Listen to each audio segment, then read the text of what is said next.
Water's good enough for poor folks. Alana, my daughter's future mother-in-law, said, laughing coarsely. I couldn't hide my discomfort at her vulgarity. Oh, could it be? Right after that, my daughter's sister-in-law-to-be, Raina, looked at me, her face turning pale. I just smiled slightly. I'm Sonia Rolands. Turning 54 this year. I divorced my ex-husband when our daughter, Christa, was 3.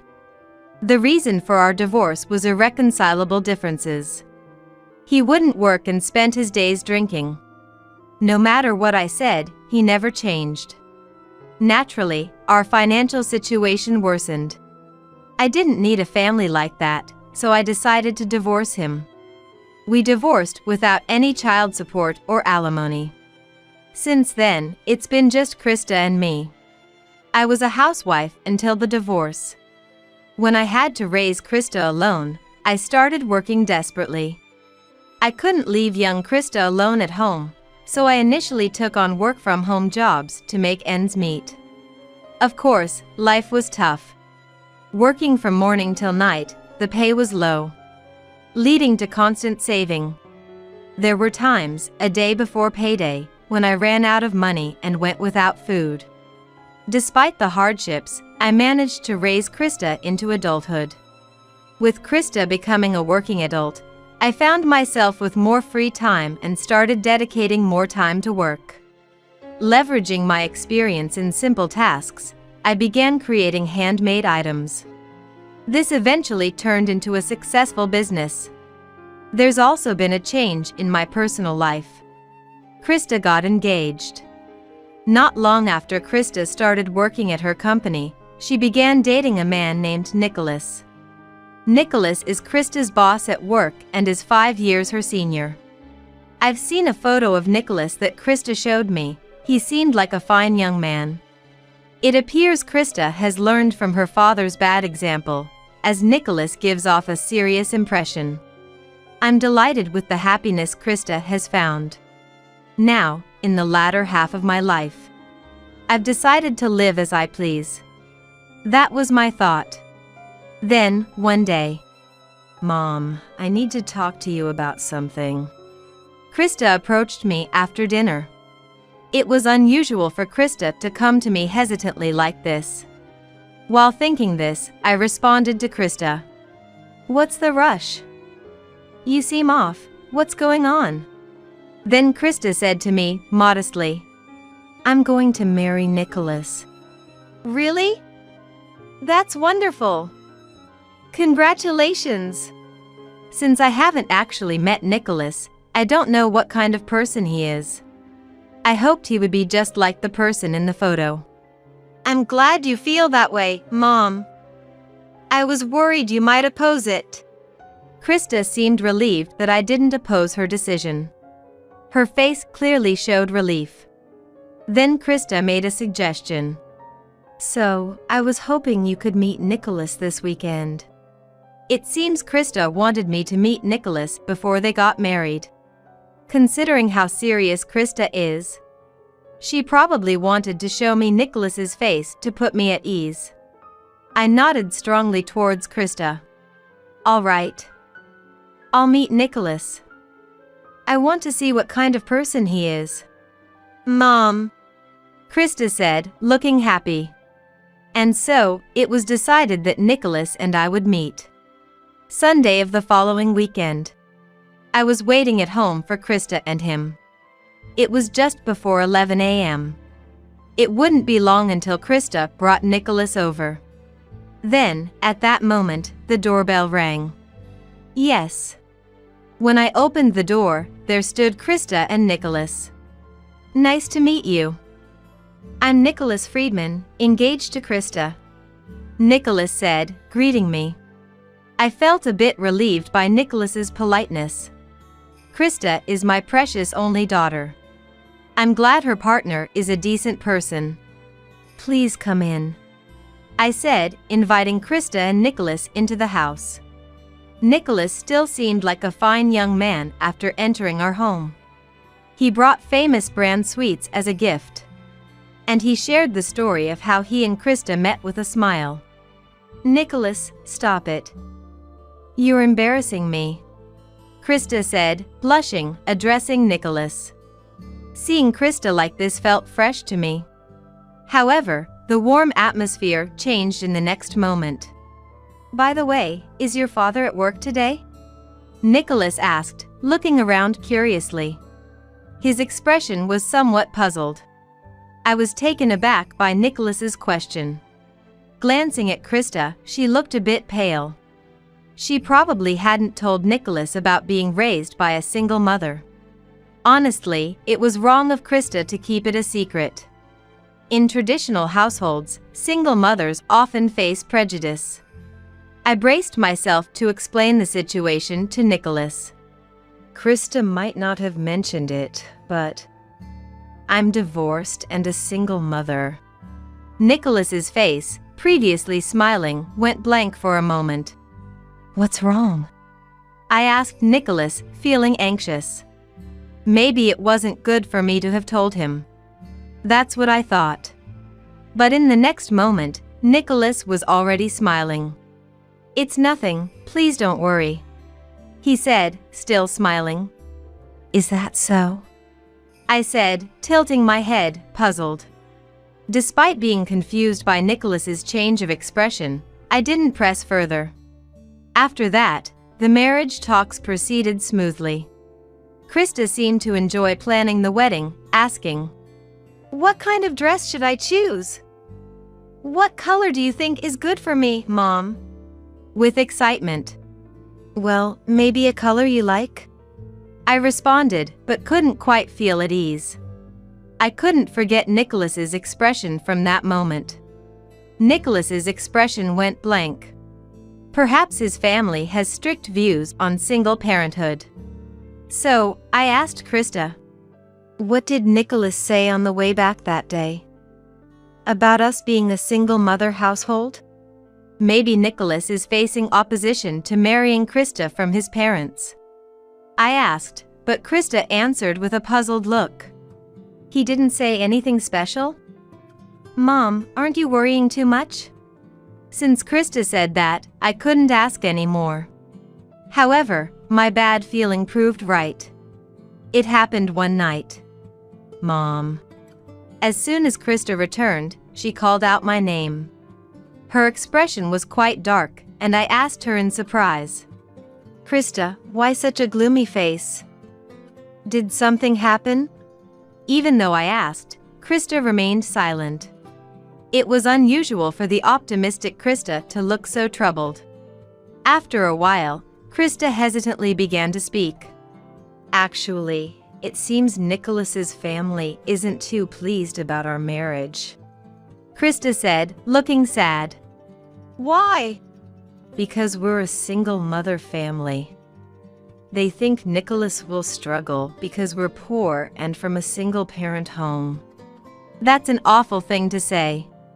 It would be very hard to hear such things from the in-laws.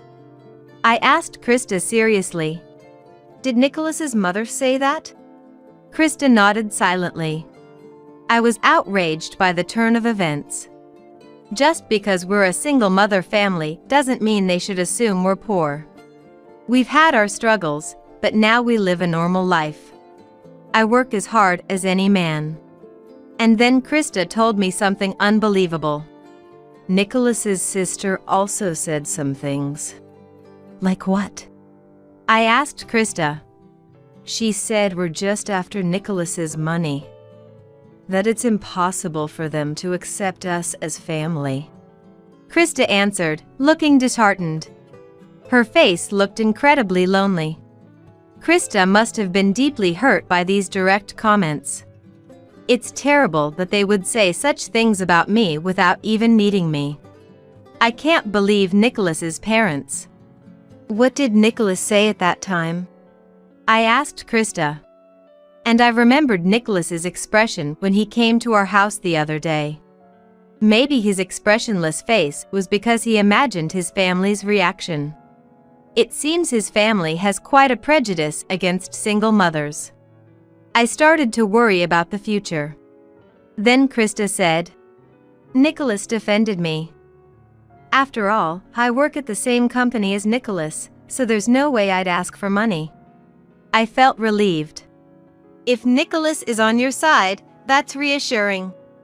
I found myself saying that without thinking. If Nicholas had sided with his family instead of defending Christa, I would have been worried about her future. She would probably continue to face unpleasant remarks from his family. But if Nicholas is on her side, it felt somewhat better. A few days later, Christa suggested having a family meeting with Nicholas's family before the wedding. Mom, I want to have a family meeting with Nicholas's family before the wedding. I'm really sorry. According to Christa, it was Alana's suggestion.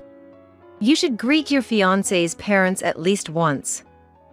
Your mother has that much common sense, right? She was told. Nicholas and I couldn't exactly refuse. I'm really sorry, Christa said, apologizing and being considerate of me. For Christa's marriage introduction, we are meeting with his family. Honestly, I have no idea what they might say. I don't really want to go, but it seems right to follow through with the courtesy. It's okay, I responded with my agreement. Then, the day of the marriage introduction arrived.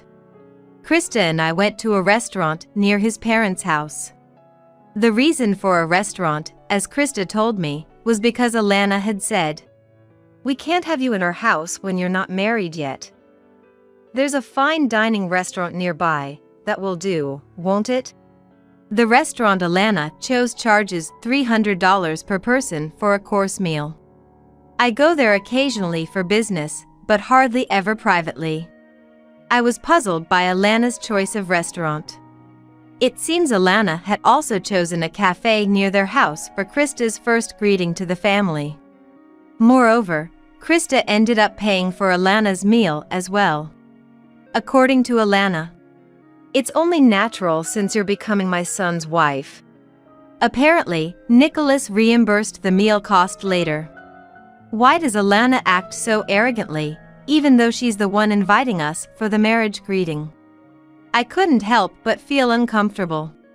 But if I, as Christa's mother, refuse now, Christa will surely be criticized for being rude.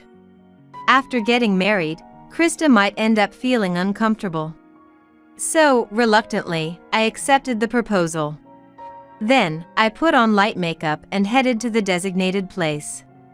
I usually wear full makeup for work, but I thought it best to keep it understated today. My outfit was also much more modest than usual. A flashy outfit might give them the impression that I'm extravagant.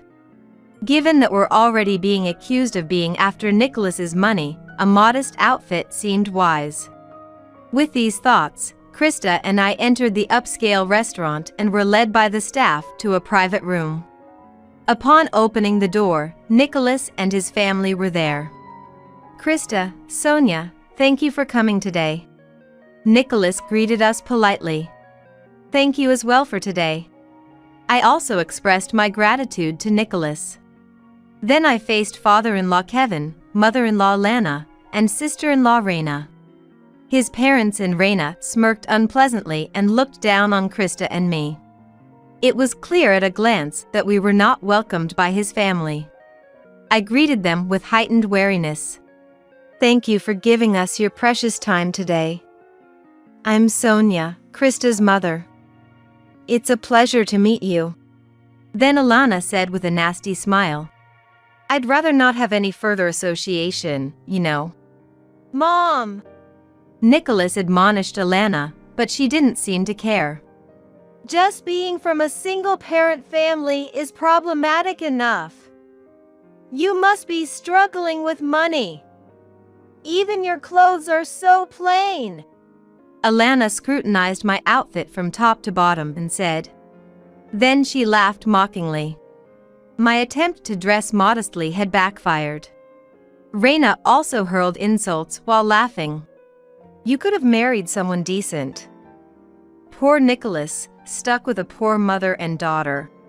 I was irritated by Raina's comment. Such remarks were too rude for a first meeting.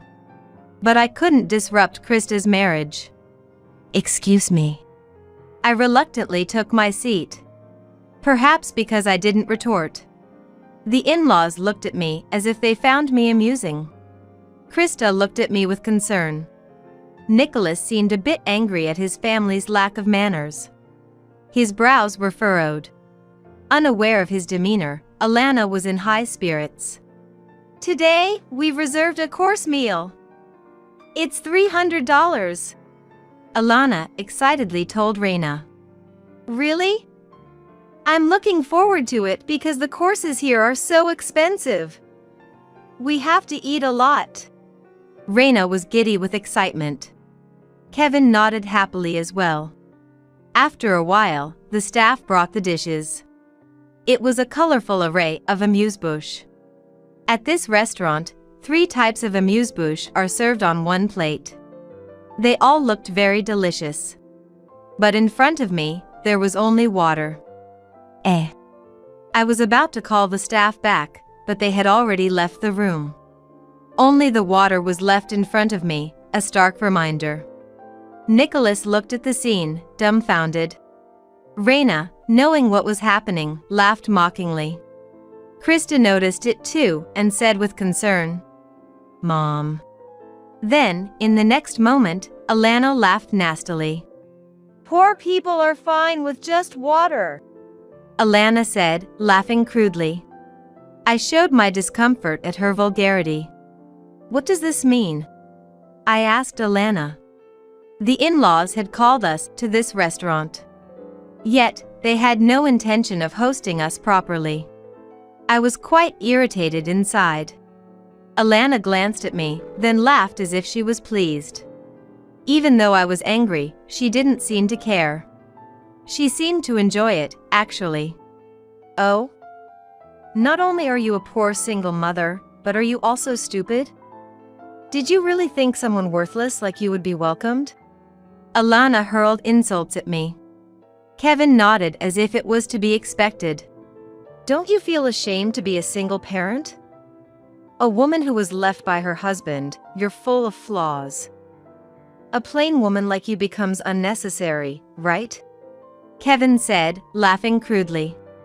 It wasn't that my ex-husband left me, but Kevin's assumption was unilateral. I truly thought this was unbelievable as a human being. Raina also laughed joyfully. "I don't want to end up like Christa's mother. Working for low wages even though she's a woman. It's really pitiful without any feminine charm." While saying this, she looked down on me. "Mom, I'm sorry." Christa looked like she was about to cry. She must feel responsible for putting me in this difficult situation. Christa was looking down. I had reached my limit of patience. Being looked down upon like this, I couldn't stay quiet any longer. It might be time to fight back. At that moment, "Enough already! All of you ganging up on Christa's mother. Aren't you ashamed as adults?" Nicholas yelled loudly. I was surprised that Nicholas stood up for me. "Nicholas." Christa also looked surprised. Nicholas was red-faced and angry at his family. However, Alana and the others showed no remorse. Alana, still laughing joyfully, said, "There's no need to defend poor people. Why is Nicholas getting so angry?" Kevin nodded significantly. Nicholas's words seemed to have no effect on them. I could only be dumbfounded by his parents. They must lack common sense. It might be time for a counterattack. I had a last resort that would surprise the in-laws. At that moment, Raina started to look at my face. I ended up glaring at Raina. Then Raina muttered, "Oh, could it be?" Right after that, Raina looked at me and her face turned pale. It seems she finally realized who I really am. I let out a slight smile. Raina, looking at me, was trembling. "No way." Noticing her reaction, Kevin asked Raina with a puzzled look, What's wrong with you? You've been acting strange for a while. Alana also looked at Raina, surprised. You're as pale as a ghost. Are you feeling okay? Alana spoke to Raina with concern. Still, Raina's trembling didn't stop. Given the truth, Raina realized, it's understandable. Then Raina asked Kevin. Dad, your company is Globe Crafts, right? Raina looked at Kevin, seeking confirmation. Globe Crafts is a small to medium-sized enterprise with about 100 employees. The salaries aren't comparable to those of major companies. And I am familiar with Globe Crafts. The reason I know it is because it's related to my work. Kevin said with a laugh. What's this all of a sudden? I might look like this, but I'm working hard as the sales manager. And Kevin continued. I used my connections to hire you as a part-time worker in our company, didn't I? Be grateful. Kevin said, laughing. That's right. Raina's face fell, looking resigned. Kevin asked Raina, puzzled. But why are you asking this? Are you trying to show off because this poor person is likely employed on a non-regular basis, and you work as a regular employee? Kevin looked down on me with a disdainful gaze. This man is about to face a dire situation. I vowed in my heart. Then Raina sighed lightly and began to speak. Dad, don't you know the company's clients? The company's clients? Kevin asked, puzzled. Alana looked stunned. Being a housewife, she didn't seem to understand much. Raina hesitantly explained. I've met Christa's mother before. Inside the company. She was wearing more makeup then, and I didn't recognize her right away. Kevin seemed confused. What do you mean inside the company? I'm sure I remember the faces of the employees, including part-timers, but there's no older woman like that? I frowned at being called an older woman. But it seems Kevin was too preoccupied to notice. Trying desperately to remember as he heard inside the company. However, I haven't spoken directly to Kevin, so it's understandable if he doesn't remember. As I thought this, Raina began to apologize. Christa's mother! I'm really sorry for what happened. Seeing Raina's behavior, the in-laws began to get agitated. Why apologize? There's no need to say sorry to such a poor person. Alana said. That's right. Don't you have any pride? Apologizing to a poor person like this. Kevin shouted at Raina. Raina glared sharply at her parents. Dad, Mom. Christa's mother is actually very wealthy. Much more than Dad could ever be. What did you say? Kevin glared at Raina. Being told such a thing by his own daughter must have been unexpected. Alana, too, reacted to Raina's statement with, How could you say that? Screaming almost hysterically. Raina said with a resigned attitude. Because Christa's mother is the president. I've served her tea in the company's reception room. You know Rolands Bags, right? Kevin froze upon hearing that name. Then he turned his neck to look at me. I deliberately smiled. Kevin's face turned pale. Rolands Bags. Isn't that the brand the president finally convinced for a collaboration that's supposed to happen? Then Alana screamed. Rolands Bags, that's the one with bags in department stores, right? Even my bag is from there. Alana said, looking over her bag multiple times. When we entered this restaurant's private room, I noticed a familiar bag. Alana was holding it carefully under her chair. It's a breach of manners in a high-end restaurant, but it must be her favorite bag. I told Alana with a smile. That's a magazine giveaway, isn't it? I'm honored that you're using my brand. Alana's face turned red. Then she looked down, embarrassed. She must feel ashamed that her bag was recognized as a magazine giveaway. I took out my business card from my card holder.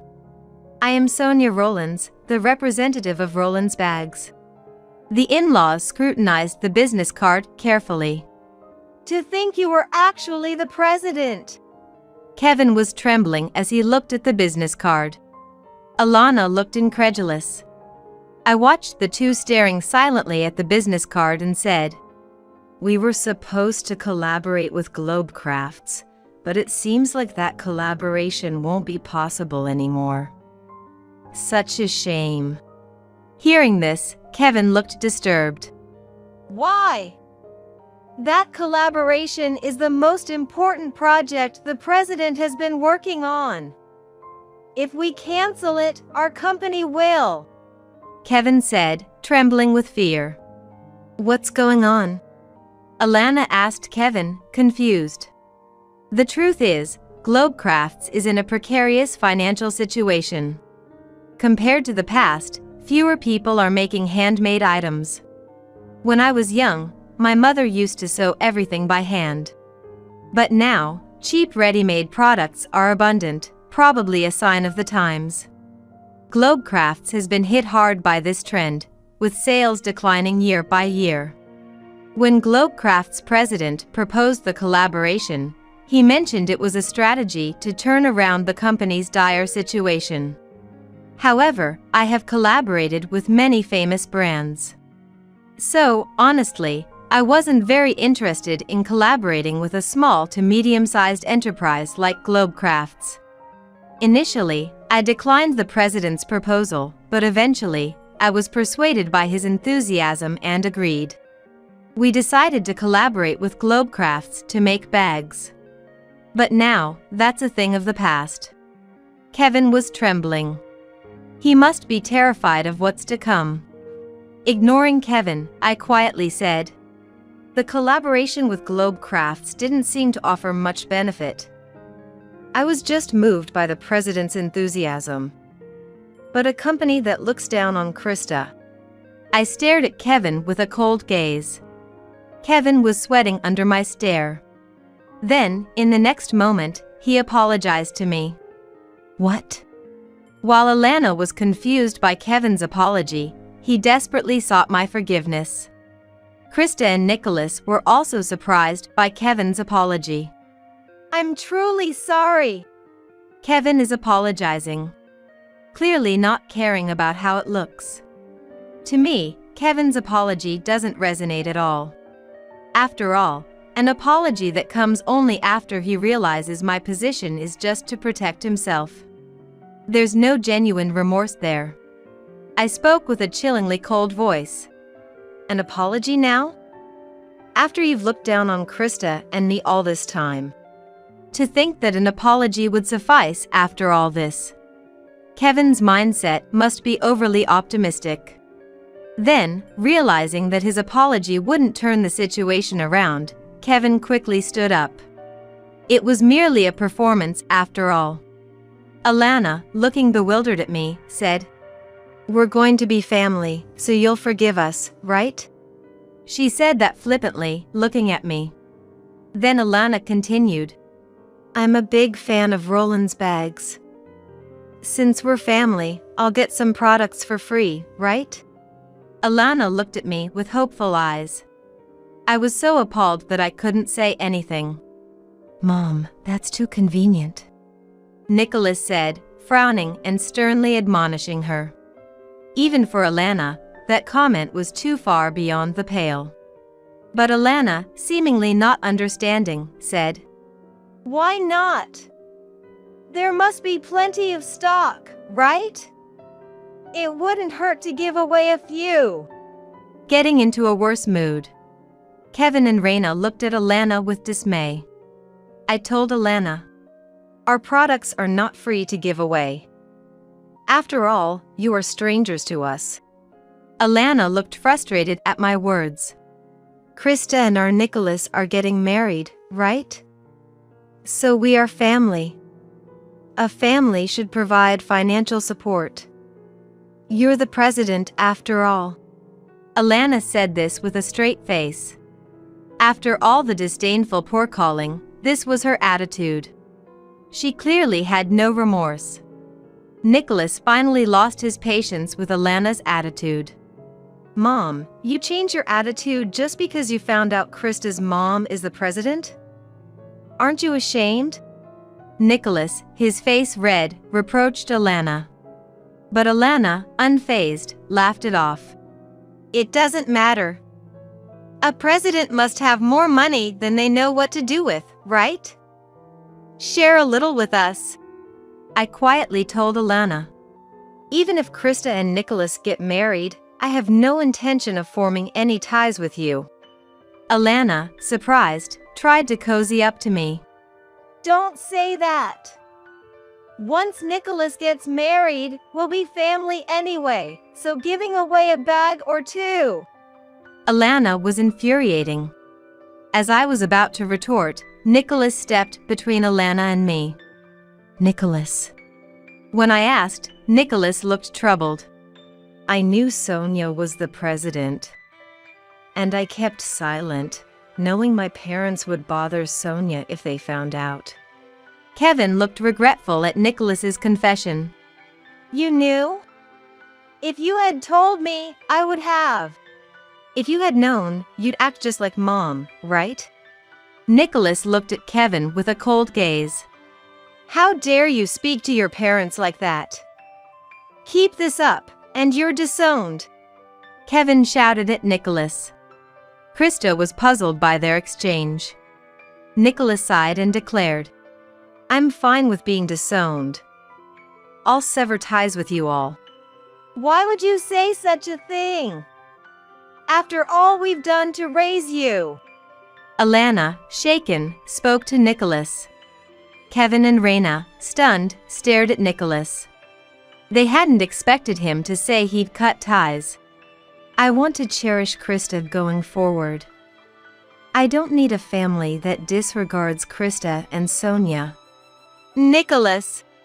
Alana collapsed in tears. Kevin and Raina stood there, dumbfounded. Being disowned by their beloved son must be incredibly hard. But that's solely the responsibility of Alana and the rest of the in-laws. Live with your regrets. I'm sure you'll struggle in the future, I said, smiling lightly. Then Christa joined in with my statement. We won't even tell you if we have children. She said this directly to her in-laws. Not being able to see the grandchild. Please, spare us that. Alana cried out in agony. Amidst this, Nicholas murmured, We're done being a family. At his words, Kevin and Raina tried to cling to us with faces about to cry. Ignoring such in-laws, Christa, Nicholas, and I left the restaurant. Afterward, I heard Kevin and Raina were fired from the company. The day after the incident at the restaurant, I told the president of Globecrafts that I wanted to cancel the collaboration. The president tried to persuade me several times, but I refused.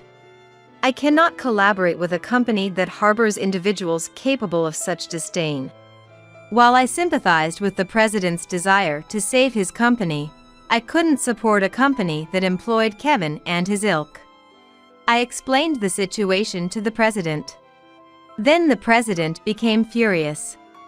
Apparently, the president has a daughter about Christa's age and couldn't forgive Kevin and Raina's actions. The collaboration with me was crucial for Globecrafts. Kevin and Raina had ruined such an important collaboration. It's understandable that the president couldn't forgive them. Kevin was already of age, and Raina was employed part-time through Kevin's connections. After being fired from Globecrafts, finding a new job would be very tough for them. And Alana was a housewife. She had already been cut off by Nicholas, their only breadwinner. Once, the in-laws came directly to our company to negotiate. Please collaborate with Globecrafts. If you do, the president will rehire me. Even if not a collaboration, provide financial support. Our family is suffering, you know? Families help each other out. They both pleaded desperately. After treating people like poor people and now suddenly claiming family, it's laughable. I made it clear. Neither collaboration nor financial support is possible. Nicholas has also severed ties with you, hasn't he? Please leave now. But the in-laws wouldn't leave. But, Trying somehow to cling to me. I firmly told the in-laws again. never appear in front of me again. If I see you again, I'll call the police. Perhaps because I mentioned the police, Kevin said. Please, not the police. We won't come again. And left with Alana.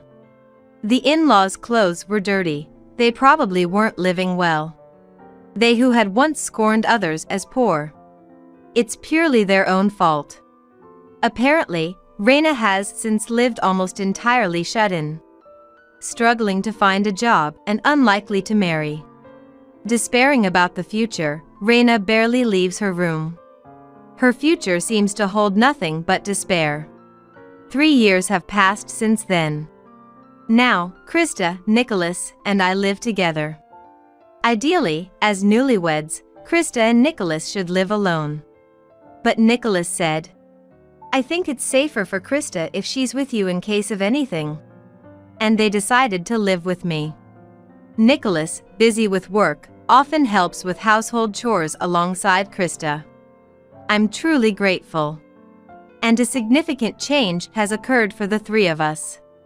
One day, Christa approached me with a serious look. Mom. Worried something might have happened to Christa, I became anxious. Then, in the next moment, she smiled. It looks like I'm going to be a mom. Christa joyfully stroked her belly. That's wonderful, Christa. Congratulations. Delighted, I hugged Christa. Nicholas smiled happily beside Christa and me. I'm sure various things will happen from now on. But if it's us, we can surely overcome them. I'm also looking forward to meeting the new grandchild. Imagining our happy future, a natural smile spread across my face.